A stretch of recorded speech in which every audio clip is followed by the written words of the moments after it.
삼성 라이온즈 야구단 공식 채널에 오신 것을 환영합니다. 우리 팀의 멋진 경기, 인상적인 플레이, 그리고 최신 소식을 함께 따라가세요. 구독 버튼을 눌러서 모든 정보를 놓치지 마세요. 아리엘 후라도가 키움에서 뛰면서 뛰어난 활약을 펼쳤지만 재계약 협상에서 갈등이 있었던 것으로 보입니다. 이로 인해 키움이 그의 보류권을 풀어주었고 삼성은 시볼드의 대체 투수를 찾는 과정에서 후라도를 영입하게 되었군요. 후라도는 지난 시즌을 기준으로 리그에서 정상급 투수로 인정받았기 때문에 삼성의 영입은 큰 도움이 될 것으로 기대됩니다. 후라도는 올 시즌 첫 두 경기에서 여전히 강력한 투구력을 보여주며 기닝 히터로서의 능력을 확실히 증명하고 있습니다. 시즌 개막전인 3월 22일 키움전에서는 6이닝 2실점으로 승리 투수가 되었고 이어 3월 28일 두산전에서는 8이닝 2실점에 11탈 3진을 기록하며 뛰어난 피칭을 펼쳤습니다. 이러한 성과는 후라도가 시즌 초반부터 기대를 충족시키는 모습을 보여주고 있음을 잘 나타냅니다. 후라도는 올 시즌에도 여전히 득점 지원 부족이라는 문제를 겪고 있습니다. 비록 뛰어난 피칭을 보여줬음에도 불구하고 팀의 타선이 후라도를 돕지 못하면서 패전의 쓴맛을 봤습니다. 특히 삼성 타선은 후라도가 등판할 때마다 좀처럼 힘을 내지 못하는 경향이 있습니다. 예를 들어 3일 광주에서의 경기에서도 후라도는 좋은 투구를 이어갔음에도 불구하고 득점 지원을 받지 못했죠. 이러한 상황은 후라도가 키움 시절에도 경험했던 일이기 때문에 어느 정도 익숙할 수는 있지만 여전히 아쉬운 부분입니다. 후라도는 3일 광주에서 열린 기아와의 경기에서 6이닝 3실점으로 퀄리티 스타트를 기록하며 시즌 세 번째 등판에서도 안정적인 피칭을 이어갔습니다. 퀄리티 스타트는 그의 장기인 이닝을 소화하면서도 실점은 최소화하는 스타일을 잘 보여줍니다. 비록 6이닝 3실점이 특별히 눈에 띄는 성적은 아니지만 여전히 팀 승리에 기여할 수 있는 좋은 성적이었습니다.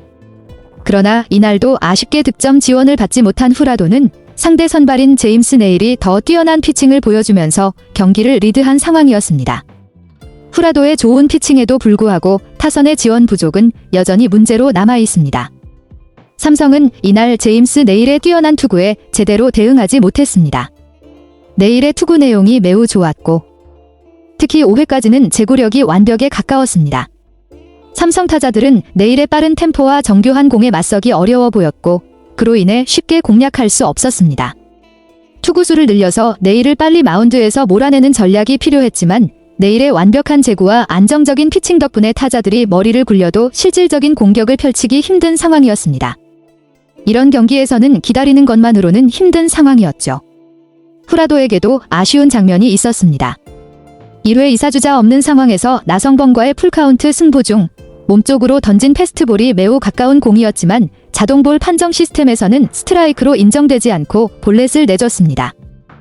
그 공은 육안으로 보면 스트라이크인지 볼인지 애매할 정도로 꽉 찬 공이었고 후라도로서는 불운한 판정이었을 것입니다. 이런 세밀한 판정이 경기의 흐름에 영향을 미칠 수 있는 상황이었지만 후라도는 그 이후에도 집중력을 유지하며 경기를 이어갔습니다. 후라도는 그 판정을 이해하지 못하며 확신에 찬 삼진을 놓친 상황에 대해 불만을 표출했습니다. 더그아웃으로 들어가려던 발걸음을 멈추고 그 판정을 되새겼던 모습이 인상적이었습니다. 아마도 그는 3월 16일 광주에서 열린 시범 경기를 떠올렸을 것입니다. 당시에도 좌타자의 몸쪽으로 던진 두세 개의 패스트볼이 후라도의 생각과는 달리 볼 판정을 받았고 후라도는 그때도 이해할 수 없다는 제스처를 취했습니다. 비록 1회를 무실점으로 마쳤지만 그 당시에도 후라도는 계속해서 고개를 갸웃거리며 판정에 대한 의문을 남겼습니다. 이런 연속된 불운한 판정이 후라도의 마음속에 부담으로 작용했을 가능성이 있습니다. 후라도의 불만은 결국 3회에 터졌습니다. 2회에 1점을 내준 후라도는 3회 아웃카운트 2개를 잘 잡은 뒤 다시 나성범과 맞붙었습니다.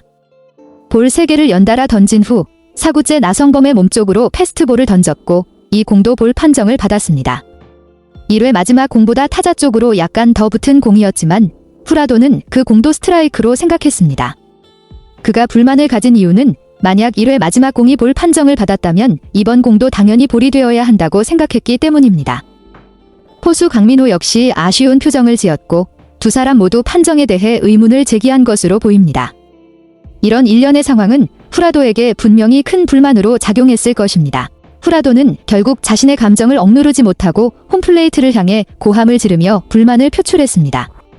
그는 왜 이 공이 스트라이크로 인정되지 않았는지 이해할 수 없는 모습이었고 실제 인간 심판이라면 그 공을 스트라이크로 판정할 수도 있었을 것이라 생각했을 것입니다.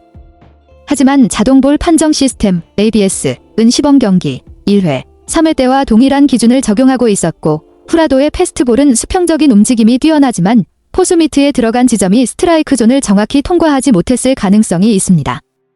ABS 시스템은 두 지점을 모두 고려하여 판정하는데 이 점에서 후라도의 공이 스트라이크로 판정되지 않은 이유가 있었을 것입니다. 이는 후라도가 처음에는 이해하기 어려웠던 상황이지만 결국 자동 판정 시스템의 정확한 규칙에 따라 나온 결과였습니다. 선수들은 현재 1군 ABS 존이 구장마다 조금씩 다르다고 불만을 표출하고 있습니다. 특히 후라도처럼 특정 구장에서만 판정에 불만을 가진 경우도 있습니다. KBO는 이에 대해 ABS 존은 모든 구장에서 동일하게 적용된다고 주장하고 있지만 선수들은 실제로 각 구장의 미세한 차이를 느끼고 있을 수도 있습니다. 후라도가 광주에서 유독 불만을 표시한 이유는 대구나 다른 구장에서는 자주 스트라이크로 인정받았던 코스가 광주에서는 판정되지 않았기 때문일 수 있습니다.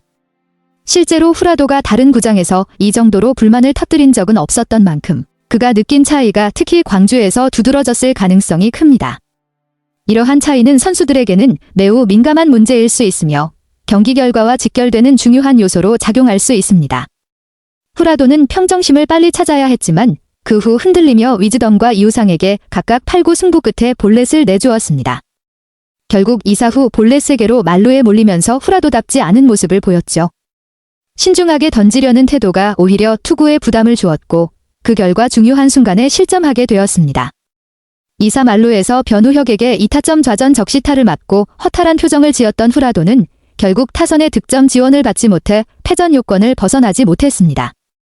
삼성은 1대3으로 경기를 패하며 후라도의 아쉬운 투구가 더욱 부각되었습니다.